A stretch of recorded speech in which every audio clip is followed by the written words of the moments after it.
नमस्कार, मैं हूं राहुल राजपूत। दो टूक की शुरुआत करते हैं। यूपी में एक तरफ एसआईआर की प्रक्रिया चल रही है, दूसरी ओर सीएम योगी के निर्देश पर अवैध रूप से रह रहे रोहिंग्या और बांग्लादेशियों के खिलाफ भी अभियान तेज है। घुसपैठियों के खिलाफ सरकार की कार्रवाई पर अब विपक्ष सवाल उठा रहा है। एसपी अध्यक्ष अखिलेश यादव ने चुनाव आयोग की भूमिका पर सवाल उठाए। अखिलेश यादव ने कहा, चुनाव आयोग के एसआईआर के बहाने सरकार एनआरसी करा रही है। अखिलेश यादव ने बैलेट पेपर से चुनाव कराने की मांग की, तो वहीं कांग्रेस ने भी एसआईआर की प्रक्रिया को गैर कानूनी करार दिया है। वहीं बीजेपी ने एसआईआर को चुनाव सुधार के लिए जरूरी कदम बताते हुए इसका समर्थन किया है। सवाल कि जब एसआईआर का काम हो रहा है तो एनआरसी का नाम क्यों लिया जा रहा है, दो टूक में करेंगे चर्चा। पहले सुनते हैं बयान। हाँ, चुनाव सुधार की जरूरत है। चुनाव आयोग को अपने आप में एसआईआर कराना चाहिए कि आखिरकार ये गलतियां कमियां कैसे छूट गईं। तो अभी असली एसआईआर अगर किसी का होने की ज़रूरत है तो वो चुनाव आयोग की खुद है। रिफॉर्म डिफॉर्म कैसे हो गया, एनआरसी हो रहा है, और एनआरसी इसलिए कर रहे हैं कि मुख्यमंत्री जी कह रहे हैं हम डिटेंशन कैंप बना रहे हैं, इसमें घुसपैठियाँ हैं, हम उनको बंद करेंगे। तो ये सोची समझी रणनीति के तहत नाम निकालना, एफआईआर दर्ज कराना, डिटेंशन सेंटर की बात करना, घुसपैठियों की बात करना, केवल डराने का काम हो रहा है। शुचिता पारदर्शिता के साथ भारत निर्वाचन आयोग ने चुनाव संपन्न कराए हैं और आरजेडी के जंगल राज को बिहार के लोग कभी स्वीकार नहीं करेंगे और उत्तर प्रदेश में भी समाजवादी पार्टी के जंगल राज, गुंडा राज को प्रदेश के लोग कभी भी स्वीकार नहीं करेंगे। और 27 में भी प्रचंड बहुमत के साथ भारतीय जनता पार्टी की सरकार आ रही है और यही पीड़ा अखिलेश यादव सहित सभी विपक्षी दलों को है कि संभावित हार को देख करके फेस सेविंग के लिए कुछ न कुछ बहानबाजी कर रहे हैं। ऐसे में बड़े सवाल, देश भर में एसआईआर का काम, यूपी में एनआरसी बदनाम, घुसपैठियों पर एक्शन, विपक्षी पार्टियों में टेंशन, वोट बैंक बचाने का सवाल, सड़क से संसद तक बवाल, एसआईआर बहाना, अखिलेश का सरकार पर निशाना। इन सवालों के साथ मेहमानों से करेंगे चर्चा। आनंद दुबे, प्रवक्ता बीजेपी, अभिषेक वाजपेयी, प्रवक्ता समाजवादी पार्टी, पुनीत पाठक, प्रवक्ता कांग्रेस, और विजय उपाध्याय जी, वरिष्ठ पत्रकार हमारे साथ जुड़े हैं। आप चारों मेहमानों का दो टूक में स्वागत है। अभिषेक वाजपेयी जी, अब तक एसआईआर की बात हो रही थी, अखिलेश यादव एनआरसी की बात करने लगे, डिटेंशन सेंटर की बात करने लगे। ये जरा समझाइए, अखिलेश यादव कहना क्या चाह रहे हैं, बताना क्या चाह रहे हैं?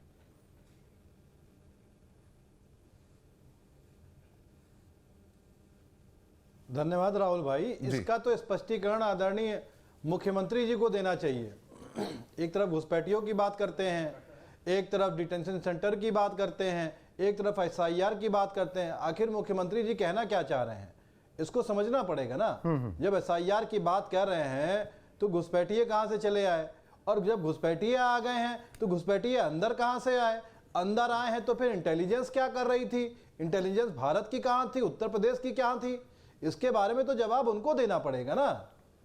आदरणीय राष्ट्रीय अध्यक्ष जी ने तो स्पष्ट तौर पे कहा है, आप बात किस पर करना चाहते हैं। एसआईआर पे बात हो रही है तो कितने सारे लोग काम के दबाव में, प्रेशर की वजह से आत्महत्या कर रहे हैं।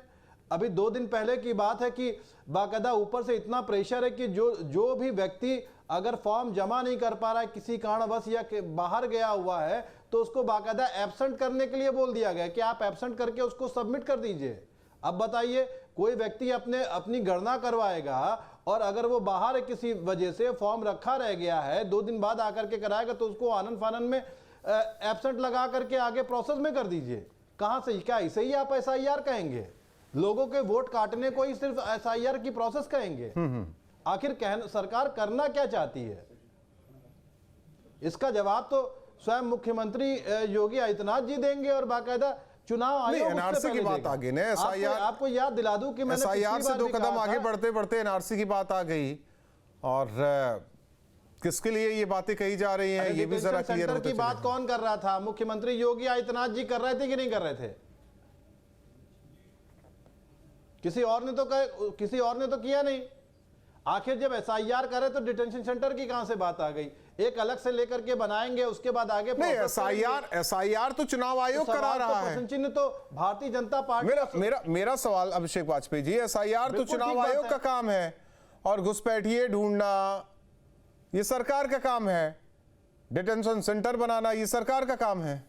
तो इसको मर्ज क्यों किया गया है, ये नहीं समझ में आ रहा है। ये दो अलग अलग चीजें हैं। चीज तो मैं इसी बात से तो कह रहा हूं, देखिए जब आप डिटेंशन सेंटर और एनआरसी वगैरह के लिए जब आप बात करते हैं तो उस पे काम चल नहीं पा रहा था। देश में कहीं पे भी देश में कहीं भारतीय जनता पार्टी कामयाब नहीं हो रही थी, उसकी आड़ में एसआईआर लेकर के आया गया। एसआईआर को लेकर के आ गया, बहुत बढ़िया चीज है, लेकिन वो भूल जाते हैं कि पिछली बार जब मनमोहन जी की सरकार थी तब 5 साल में 11,000 लोग घुसपैठियों खोज करके बाहर किए गए थे। लेकिन जब से भारतीय जनता पार्टी की सरकार आई 5 साल में तकरीबन 4 या 5,000 लोग ढूंढ करके बाहर किए गए, और पिछले 1 साल में तो तकरीबन 47 लोग ही ढूंढ करके बाहर किए गए हैं। तो कौन से उस पर काम करना चाहते हैं, ये तो भारतीय जनता पार्टी। ठीक है, मैं पूछ लूंगा भारतीय जनता पार्टी से। डिटेंशन सेंटर पुनीत पाठक जी, उत्तर प्रदेश में तो बात एसआईआर से आगे भी बढ़ चुकी है। एसआईआर की बात होते होते, बीएलओस की बात होते होते नाम काटा जा रहा है, पीडीए प्रहरी है। आप लोग भी लगातार, राहुल गांधी भी लगातार सवाल उठा रहे हैं, तो उसमें फला का नाम काटा जा रहा है, फला जाति का काटा जा रहा है, फला वर्ग का काटा जा रहा है। अब ये एनआरसी तक पहुंच गया मामला। दोनों काम अलग अलग है, फिर भी इस चीज को मर्ज कर दिया गया है। योगी आदित्यनाथ जी वही कर रहे हैं जो भाजपा का लाइन ऑफ एक्शन।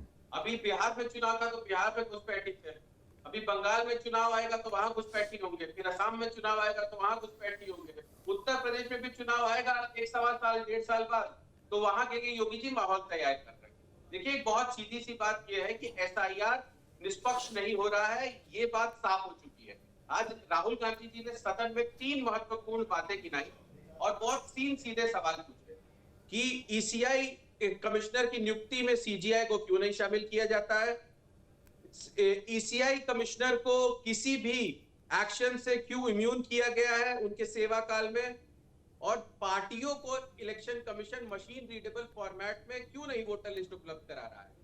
जो लगातार बातें राहुल गांधी जी बातें और सवाल उठा रहे हैं एसआईआर की प्रक्रिया पर, उस पर कोई सीधा जवाब नहीं मिल पा रहा है, और यहीं पे ईसीआई पूरा घेरे पे आ जाता है, उसकी विश्वसनीयता घेरे में आ जाती है। देखिए, सरकारी इंस्टीट्यूशंस है, और इस जैसा कि राहुल जी ने आज सदन में कहा, हम दुनिया का सबसे बड़ा लोकतंत्र है, लोगों का भरोसा है इन संस्थाओं पे, और ये संस्था ये आज की नहीं, और ये भरोसा अचानक नहीं बना है, ये सालों साल इन संस्थाओं पे भरोसा बनाते बनाते आज ये दिन आया है कि लोग इन पे भरोसा करते हैं। लेकिन कुछ समय के इस अल्पकाल के समय में, सरकार के शासनकाल में ऐसा हो गया है कि इन सारी संस्थाओं को ये लोग शून्य कर देना चाहते हैं, और ये लगातार जो भारतीय जनता पार्टी बातें करती है, विभाजन की बातें करती है, ध्रुवीकरण की, वही उसका काम करने का तरीका है। मैंने पिछले योगी जी के पिछले 5 साल और आज बार के 3 साल खत्म होने को आने वाले हैं, मैंने कभी योगी जी से ध्रुवीकरण छोड़ के दूसरी बात नहीं सुनी है। वो इन्वेस्टर समिट में भी जाते हैं तो लगातार ध्रुवीकरण की ही बातें करते हैं, वो कहीं भी जाते हैं। अब आज इनको घुसपैठिए दिख रहे हैं, जैसा कि मेरे साथी प्रवक्ता, सपा के प्रवक्ता ने बताया, अगर घुसपैठिए थे तो सुरक्षा एजेंसियां क्या कर रही थी। और इस बात को ध्यान देने की जरूरत है कि घुसपैठिए भारतीय जनता पार्टी को वहीं दिखते हैं जहां पर चुनाव होने वाले हो। अभी ये घुसपैठियों की बात लगातार हम लोगों ने बिहार में भी सुनी, अभी बंगाल में सुनेंगे, असम में सुनेंगे। योगी जी तो बस अपनी जमीन तैयार कर रहे हैं जिसपे वो खेलना चाहते हैं, लेकिन मुद्दे बहुत अलग है। उत्तर प्रदेश में एसआईआर हो रहा है, एसएसआर की प्रक्रिया जब इलेक्शन कमीशन कराता था उसमें तो महीनों लग जाते थे। आखिर कौन सी ऐसी तेजी है कि 15 दिन में एसआईआर उत्तर प्रदेश में कर देना चाहते हैं। एक हिंदी में बहुत सीधी सी कहावत है कि जल्दी का काम शैतान का होता है। अगर कुछ ना कुछ अगर गड़बड़ नहीं है, दाल में कुछ काला नहीं है, तो समय लेके काम होना चाहिए था। जिस जल्दीबाजी में काम हो रहा है, जिस तरह के प्रेशर में बीएलओ से काम कराया जा रहा है, 10 लोग अपनी जान गंवा चुके हैं, इससे स्पष्ट होता है कि कहीं ना कहीं सरकार और इलेक्शन कमीशन। ठीक है, जवाब दीजिए आनंद दुबे जवाब दीजिए। सब कुछ शून्य करना चाह रहे हैं, आप लोगों के हिसाब से हो रहा है? देखिए राहुल जी, जिन पार्टियों की विश्वसनीयता जनता के बीच में खत्म हो चुकी है, जिन पार्टियों का आधार जनता के बीच में शून्य हो चुका है, जिनको जनता बार बार रिजेक्ट कर रही है, उन्होंने एक तरीका बना लिया है कि हम अपनी हार की कमियों को स्वीकार नहीं करेंगे, जनमत को स्वीकार नहीं करेंगे, उल्टे देश की सभी संस्थाओं को संदिग्ध बनाएंगे, उन पर सवाल उठाएंगे। कभी सुप्रीम कोर्ट पे सवाल उठाएंगे, कभी सीबीआई पे, कभी ईडी पे, कभी चुनाव आयोग पे, कभी डीएम पर। मतलब देश में कोई भी संस्था ऐसी नहीं है जिस पर विपक्ष को भरोसा हो। और ये वही विपक्ष है, ये वही कांग्रेस पार्टी है जो अपने कालखंड में उसने कैसे संवैधानिक संस्थाओं को बर्बाद किया, कैसे उनका दुरुपयोग किया, ये मुझे बताने की आवश्यकता नहीं है। टीएन शेषन साहब से लेकर तमाम लोगों के लिखी चिट्ठियां, किताबों में इसके प्रमाण हैं कि कैसे चुनाव आयोग को कठपुतली बनाने का काम कांग्रेस की सरकारें किया करती थी। और तो और कौन लोग हम पर आरोप लगा रहे हैं? वो लोग जिनके पार्टी की प्रधानमंत्री को इलाहाबाद हाईकोर्ट ने चुनाव में धांधली की वजह से अयोग्य घोषित किया और अपने नहीं देखिए, ये अलग विषय है आनंद, लेकिन अब वहीं रहिए ना एसआईआर। और अब देखिए एनआरसी की बात होने लगी। एसआईआर तब अब तक चल रहा था, लेकिन एनआरसी का जिक्र कर किसे क्या बताने की कोशिश हो रही है? नहीं, मैं तो बहुत स्पष्ट कह रहा हूं कि देश में ये लोग कहें ना कि हम घुसपैठियों का स्वागत करते हैं, देश में घुसपैठिया रहने चाहिए, घुसपैठियों को वोट का अधिकार मिलना चाहिए। पाठक जी ने कहा हमने तो 5 लाख लोगों को निकाला है। टीवी पर बोले। और हम आपको स्पष्ट कर देना चाहते हैं राहुल, इस देश में कोई भी ऐसा व्यक्ति जो इस देश का नागरिक नहीं है वो वोट नहीं डालेगा। और यह देश कोई धर्मशाला नहीं है, यहाँ किसी को रहने की इजाजत चला नहीं रहे है जो हैं, यहाँ उसके बावजूद आप इस तरीके से बता रहे हैं। तो भाई इंटेलिजेंस आपकी क्या कर रही थी? सरकार की इंटेलिजेंस क्या कर रही थी? देश की इंटेलिजेंस कहाँ थी जब घुसपैठ कर रहे थे? और नगर और अभी एक मिनट अभिषेक वाजपेयी लोगों को पकड़ा, अपनी बारी में 43 लोगों को पकड़ा अपनी बारी में। अरे इन्हीं घुसपैठियों को तो आप राशन तक दिलवा रहे थे केजरीवाल से दिल्ली में, हमने बुलडोजर चला के खाली करवाया। अरे भाई बांट आप रहे हैं, 5 किलो राशन आप बांट रहे हैं, इल्जाम विपक्ष को दे रहे हैं। बहुत बढ़िया है भाई, ये तो आपकी खूब रही। मतलब चित्त भी मेरा, पट भी मेरा, अंटा मेरे घर का। नहीं अभिषेक वाजपेयी जी, कुछ चीजें क्लियर हो चले। मतलब जहां पे फेल एक मिनट अभिषेक वाजपेयी बहुत बढ़िया है साहब। अभिषेक वाजपेयी जी, केंद्र सरकार की योजना है जिसे लागू करती है आगे राज्य सरकार। अब ऐसे ना दर्शकों को बताइए कि दर्शक भी कंफ्यूज हो जाए। जो है वेलफेयर सर्विसेज केंद्र की है, वो राज्य ही तो आगे बढ़ाती है। राज्यों में केंद्र के लोग थोड़ी आते हैं बढ़ाने के लिए।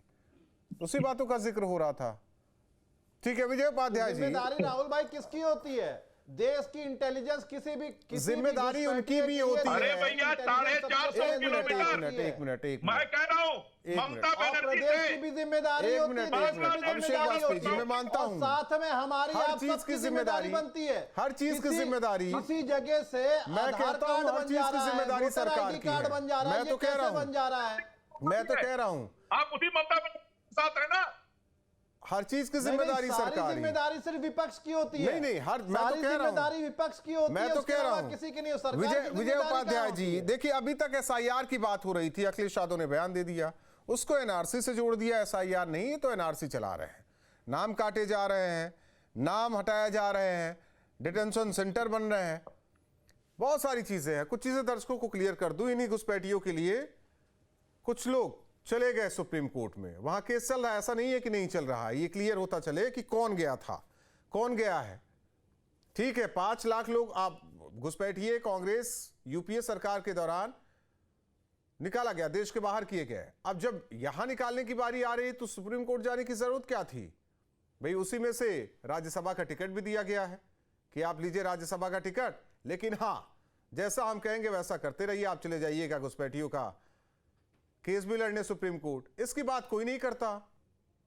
विजय उपाध्याय जी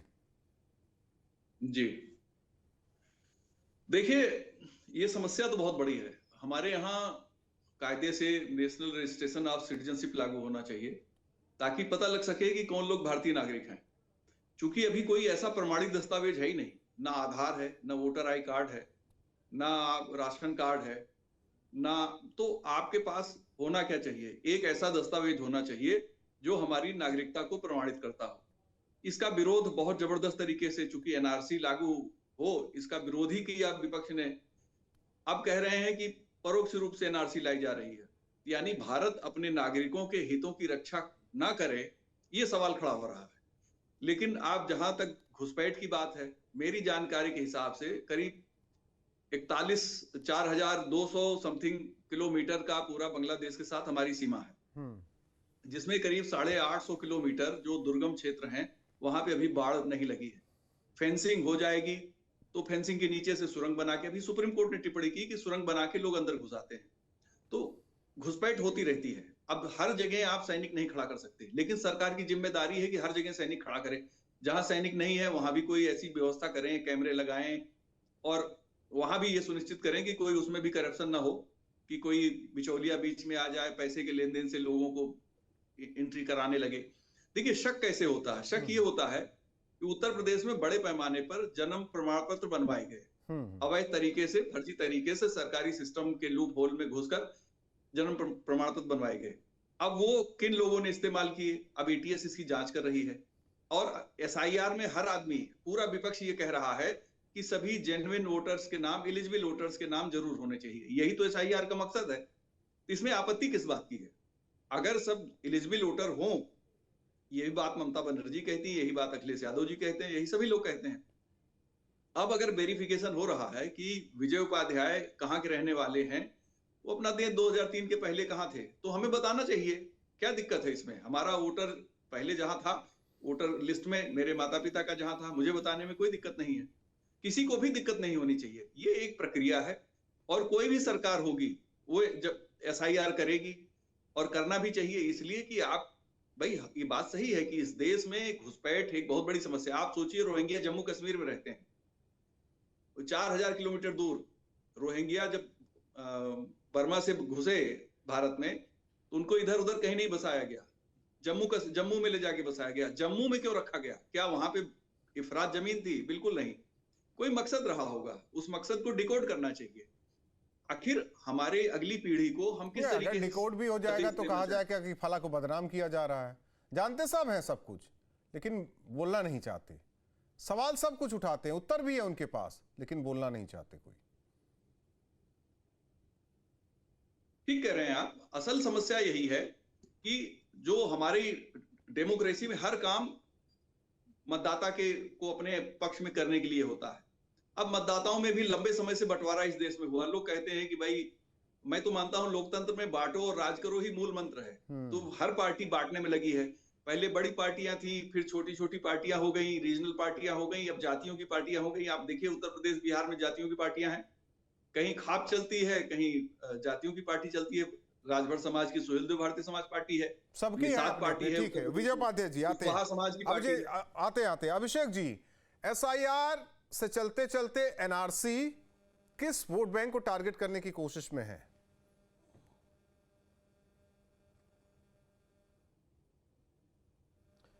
राहुल भाई, जब बड़े भाई विजय जी कह रहे थे तो उसमें जब उन्होंने बात कही तो बड़ा अच्छा लगा। तो भारतीय जनता पार्टी के लिए रात इंदौरी की लाइन मुझे याद आ गई कि, और उसमें बाकायदा दिया हुआ है, उस आदमी को बस एक धुन सवार रहती है, बहुत हसीन दुनिया है, इसको खराब करूं। जाहिर सी बात है कि जब बांटने की बात कही तो कितनी शानदार बात कही कि देखिए, जब एक भारत जाना जाता है, हमेशा बाहर देश में भी हिंदू मुस्लिम सिख ईसाई की एकता के लिए जाना जाता रहा, हम बचपन से पढ़ते आए हैं, लेकिन आज ये बंटवारे तक पहुंच कैसे गया? आज ये जब कोरोना काल आया था, तो जब लोगों को ब्लड चाहिए था या बाकी चीजें चाहिए होती, तो आप ब्लड बैंक में जा करके नहीं देखते कि हिंदू का ब्लड है या मुसलमान का ब्लड है। तो आज आखिर हम हिंदू और मुस्लिम करते क्यों हैं?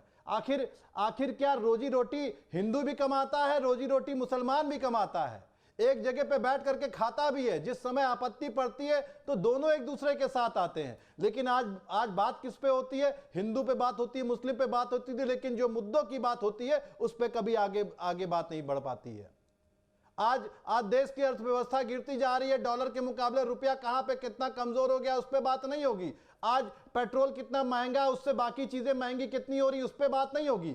लेकिन हम बात करेंगे तो हिंदू मुस्लिम पे बात करेंगे, हम बात करेंगे तो बाहर के लोगों को कैसे अंदर बुलाया जाए, पाकिस्तान में बैठे हुए कैसे लोगों को अंदर बुलाया जाए, बड़ी बड़ी चीजें भी हम लॉन्च करेंगे। लेकिन आखिर घर से लोगों को बाहर भी निकाला जाएगा, इस पे 15 दिन में कौन सी चीजें आप SIR की करा लेंगे? आखिर आदरणीय राष्ट्रीय अध्यक्ष जी ने इस बात को कहा ना, आप 3 महीने का समय लीजिए, 3 महीने में आराम से कीजिए बिना किसी को प्रेशराइज किए। हमें कहां आपत्ति है, हम तो चाहते हैं जिसका हक है उसको मिले। सही बात है, जिसका हम तो राष्ट्रीय अध्यक्ष जी इस बात को बहुत बार कह चुके हैं। इसी पर एक सवाल है पुनीत पाठक जी से, ये क्या केस, सोनिया गांधी वाला क्या केस आ गया? ये जरा इस पर इसी में चर्चा करते चले। पुनीत पाठक जी, अगली डेट कब मिली है, क्या है मामला? वो राउज एवेन्यू कोर्ट ने एक नोटिस भेजा है सोनिया गांधी जी को, जो जिसका स्पष्टीकरण प्रियंका गांधी जी ने दिया है कि ऐसे ये सरासर बेबुनियाद है और उन्होंने वोट तभी दिया है जब उस देश की नागरिक हो चुकी है। देखिए अभी विजय जी नोटिस में क्या था, पत्रकार है, मैं उस पे नहीं, नोटिस में क्या था ये बताते चलिए ना। नोटिस मैं वही आपको बता रहा था कि नोटिस इस बात का है कि क्या सोनिया गांधी जी ने तब वोट दिया जब वो भारत की नागरिक नहीं थी। इस पे स्पष्टीकरण प्रियंका गांधी जी ने आज सदन में के परिसर में दिया, पटल पे नहीं लेकिन बाहर की बताया कि चूंकि वेंडेटा की पॉलिटिक्स हो गई है, आज के परिवेश में एक व्यक्तिगत द्वेष की राजनीति हो गई है, उसी के तहत सोनिया गांधी जी को साधा जा रहा है। 80 साल की हो गई है, द्वेष वाली बात नहीं हो रही है। इस अगर संविधान कहता है ना कोई छोटा ना बड़ा, इस देश में सब समान, चाहे मैं हूं, चाहे आप हूं, चाहे आनंद दुबे हो, विजय जी हो, बिल्कुल यही संविधान ये भी कहता है कि हम तब तक दोषी नहीं है जब तक हम सिद्ध नहीं हो जाए। तो अगर नोटिस आया तो उसका जवाब दिया जाएगा, सबूत पेश किए जाएंगे, अपनी बात बताई जाएगी और इस बात को सिद्ध किया जाएगा। और मैं एक और बात पे आता हूं, जो आप और विजय जी आपस में बात कर रहे थे और गंभीर विषय पे बात कर रहे थे, लेकिन मैं ये, जैसे विजय जी ने कहा कि क्या इस देश में घुसपैठियों की पहचान नहीं होनी चाहिए, बिल्कुल होनी चाहिए, लेकिन बात पूरी मंशा किया जाती है। राहुल जी, जब मैं आपका नाम ले रहा हूं तो मैं आपका नाम किस मंशा से ले रहा हूं, इससे भी बहुत सारी बातें साफ हो जाती है हम दोनों के बीच में। इसी तरह भारतीय जनता पार्टी की मंशा सवालों के घेरे में आ जाती है जब उसके यहाँ नेता आके वॉशिंग मशीन में धुल जाते हैं, उसके यहाँ की जब बीजेपी, जब सवाल चुनाव आयोग से किया जाता है जवाब बीजेपी देती है, SIR की प्रक्रिया सवालों के घेरे में आ जाती है, जब बिहार में बहुत सारे केसेस आते हैं जहां जो लोग जिंदा हैं उनको मृत बता के उनका नाम काट दिया जाता है। हम उसके पहले NRC का जब काम हुआ, तमाम लोग ऐसे थे जिनके पास, जो इसी देश के नागरिक हैं लेकिन उनका नाम NRC के रजिस्टर में नहीं था। तो यहाँ पूरा सवाल, जैसा जो आप और विजय जी कर रहे थे, यहाँ पे सवाल भारतीय जनता पार्टी के मंशा का है। हम लोग 2014 से अब तक भारतीय जनता पार्टी की कार्यप्रणाली को देखते आ रहे हैं और जिस तरह की चाल चरित्र और चेहरा हमने देखा है इतने 11-12 सालों में, उससे एक अविश्वास पैदा हुआ है। देखिए बार ये एक बात को कोट किया जाता है, जब भी राजनीति की बात होती है तो कहा जाता है कि विरोधी से लड़िए, विरोध से नहीं लड़िए। तो ये चाहते हैं कि विरोधी के साथ साथ विरोध को भी खत्म करते हैं। और ये पूरी जो भावना है, जो आइडिया ऑफ इंडिया की हम लोग बात करते हैं, सबको साथ में लेके चलने की बात करते हैं, जिसकी बात आज राहुल गांधी जी कर रहे थे, जो हमारे सामाजिक मूल्य है, जिसे इस नए भारत की कल्पना की गई थी 1947 में, ये तमाम बातें उसके विरोध में जाती है। हमारा व्यक्तिगत कोई विरोध नहीं है किसी भी नेता से या किसी पार्टी से, लेकिन यहाँ बात सिद्धांतों की है, बात यहाँ मूल्यों की है। ठीक है, और भारतीय नैतिकता की है। आनंद दुबे जी, मूल्यों के साथ खिलवाड़। आनंद दुबे जी, राहुल जी, दो बातें। एक, अभिषेक वाजपेयी ने कही कि हिंदू मुस्लिम मुसलमानों की बात की इन्होंने, और एक शेर सुनाया। मैं भी इनको एक शेर सुना देता हूं कि कहते हैं मुझसे इश्क का अफसाना चाहिए, रुसवाई वो करें हमें शर्माना चाहिए। जब हम आतंकवादी की बात करते हैं तो ये कहते हैं देश के मुसलमानों को टारगेट किया जा रहा है। आतंकवाद से मुसलमान को कौन जोड़ता है? समाजवादी पार्टी। जब हम दंगाइयों की बात करते हैं ये तुरंत मुसलमान लेके चले आते हैं। दंगाइयों को मुसलमानों से कौन जोड़ता है? समाजवादी पार्टी। जब हम पत्थरबाजों की बात करते हैं ये कह रहे हैं मुसलमानों को टारगेट किया जा रहा है। मुसलमानों को पत्थरबाजों से कौन जोड़ रहा है? समाजवादी पार्टी। तो आतंकवाद हो, कोई भी चीज हो, सबसे तो घुसपैठियों की हम बात करते हैं, आप तुरंत मुसलमानों की बात करते हैं। तो आप तो खुद ही मुसलमानों को बदनाम करने का ठेका लेके घूम रहे हैं, आप खुद ही उनको संदिग्ध बनाने की कोशिश करते हैं। ये समाजवादी पार्टी की घटिया पॉलिटिक्स है और इसीलिए समाजवादी पार्टी धीरे धीरे जनता के बीच में विश्वास खो रही है। एक चीज इन्होंने कहा कि आप विरोधियों को खत्म कर रहे हैं और बड़ी बड़ी बातें की। अरे साहब, आपने तो नरेंद्र मोदी जी को के पीछे कोई ऐसी एजेंसी नहीं थी जो नहीं लगाई। कोर्ट कचहरी कितनी बार घंटों घंटों वो हाजिर होकर उनसे पूछताछ हुई। आप एक घटना बता दीजिए कि कभी भारतीय जनता पार्टी का कोई कार्यकर्ता सड़क पर उतरा हो और उसने कहा हो कि नरेंद्र मोदी जी को के खिलाफ कार्रवाई हो रही है और हमने सड़क जाम की हो। लेकिन आपको एक नोटिस आती है तो बिलबिला लगते हैं। वो कहते हैं ना कि वो सलीबों के करीब आए तो हमको कायदे कानून सिखलाने लगे हैं। तो आपके ऊपर अब जब कोर्ट और कानून का डंडा पड़ रहा है तो आप हमें समझा रहे हैं और आपने क्या क्या किया है। अरे नरेंद्र मोदी जी को तो अटल जी ने कहा था राजधर्म का पालन करने। अरे साहब, आप बताइए ना, अटल जी ने तो बहुत कुछ कहा था और मोदी जी ने राजधर्म ही पालन किया था। राहुल जी, मैं जवाब देना चाहूंगा। आप जवाब क्या, आप तो सवाल उठाए थे, जवाब राहुल जी ने आनंद भाई के बात को जवाब देना चाहूंगा। विजय उपाध्याय जी, एक चीज इतनी SIR की जो प्रक्रिया चली, तमाम सवाल जवाब, संसद सड़क हर जगह हो, लेकिन अब एक कदम ये पूरा मुद्दा आगे बढ़ता हुआ नजर आ रहा है, इतना तो साफ दिखाई दे रहा है। नहीं, देखिए, जब भी कोई काम होता है तो उसमें ढेर सारे प्रश्न पैदा होते हैं। डेमोक्रेटिक कंट्री का ये कैरेक्टर है। कभी जब राजीव गांधी कंप्यूटर ला रहे थे तो सैकड़ों सवाल उठे, तमाम बातें हुई, समाजवादियों ने खास तौर पे और भाजपा ने भी। आज वही कंप्यूटर देश में और हमारे युवाओं को और दुनिया भर में सबसे ज्यादा जो पहचान दिला रहा है वही दिला रहा है। जब कोई नया काम होता है, मोदी जी ने कहा हाथ धोइए, सफाई से रहिए, लोगों ने कहा अरे सफाई करने की जिम्मेदारी बताइए, प्रधानमंत्री सफाई करा रहे हैं। आज शहर को साफ सुथरे नजर आने लगे हैं। हाथ धोने से लेकर शौचालय तक की बात करनी पड़ी इस देश में। तो हमारा एक विकसित होता हुआ राष्ट्र है जिसमें जब नई बात आप करेंगे, कुछ चीजें सुधारने की कोशिश करेंगे, तो जो यथास्थितिवादी लोग हैं उनको बड़ी दिक्कतें होती हैं। समाजवादी लोग एक दौर में मशीनों का बहुत विरोध करते थे और इन्हीं मशीनों के सहारे दुनिया में सबसे ज्यादा देशों ने प्रगति की, तो मशीनों की बदौलत ही प्रगति की। हमारे यहाँ रोड बनाने के लिए ये जो हार्ड मिक्स प्लांट आता है इसको भी नहीं लगने देते थे और 91 तक हमारे पास जो कंबाइन हार्वेस्टर होता है, जो आज सबसे ज्यादा इस्तेमाल खेती में होता है, वो सिर्फ 2 थे। क्योंकि कहते थे फसल तो लेबर ही काटेगा, नहीं तो उसकी नौकरी चली जाएगी। तो हमारे जो विजन है, संकट वहां है। दुनिया के साथ जब आप जुड़ेंगे, आज हम सबसे ज्यादा क्या देखते हैं, मोबाइल पे रील देखते हैं हंसी मजाक वाले, लेकिन उसमें ज्ञान कितना भरा है, दुनिया की कितनी जानकारी। सत्या नडेल आए थे, कल वो मसूरी में थे, आज वो दिल्ली पहुंचे। दिल्ली में उन्होंने 17.85 मिलियन डॉलर भारत में निवेश करने का ऐलान किया, वो भी AI के लिए। अभी AI आया है तो बहुत से लोग कह रहे हैं नौकरी चली जाएगी, लेकिन दूसरे लोगों का तर्क है कि AI से बहुत सी नौकरियां आएंगी, नौकरियां जाएंगी कुछ लोगों की, ठीक है, लेकिन उससे ज्यादा नौकरियां पैदा होंगी क्योंकि चीजें और बेहतर होंगी, सपोर्ट सिस्टम अच्छा होगा। तो क्या होता है कि हमारे ज्यादातर राजनेता यथास्थितिवादी हैं। हम लोग भी जब नौकरी शुरू किए थे तो प्रिंटिंग प्रेस से मैं समझ गया कि जो स्थिति थी ये SIR कराने की जरूरत नहीं थी, वही सब चलता रहता। भले ही सवाल महाराष्ट्र चुनाव को लेकर, हरियाणा चुनाव को लेकर उठता रहता या कर्नाटक चुनाव की, नहीं, राहुल जी ने सबसे ज्यादा उठाया। SIR कराने का सबसे ज्यादा तर्क तो राहुल जी का है, उनके प्रेजेंटेशन देखिए। लेकिन SIR जब हो रहा है तो भी तर्क है। बहुत बहुत धन्यवाद आप सभी मेहमानों का हमारे साथ दो टूक में जुड़ने के लिए। अखिलेश यादव ने SIR प्रक्रिया को आगे बढ़ाते हुए इसे NRC से जोड़ दिया, डिटेंशन सेंटर से जोड़ दिया। सवाल है कि वो किसे क्या बताने की कोशिश में है। SIR प्रक्रिया को सब सही कह रहे हैं, लेकिन सवाल लगातार उठाया जा रहा है। लेकिन अब इसमें NRC का तड़का डालने की क्या जरूरत है, इस मंशा पर भी सवाल जरूर है। दो टूक में इतना ही। आपके मोबाइल पर तुरंत आएगी ब्रेकिंग न्यूज, स्क्रीन पर सबसे पहले दिखेगी बड़ी खबर, देश दुनिया की हर खबर एक जगह। अब आपके मोबाइल पर तुरंत इंस्टॉल कीजिए न्यूज नेशन ऐप और रखिए खुद को अपडेट।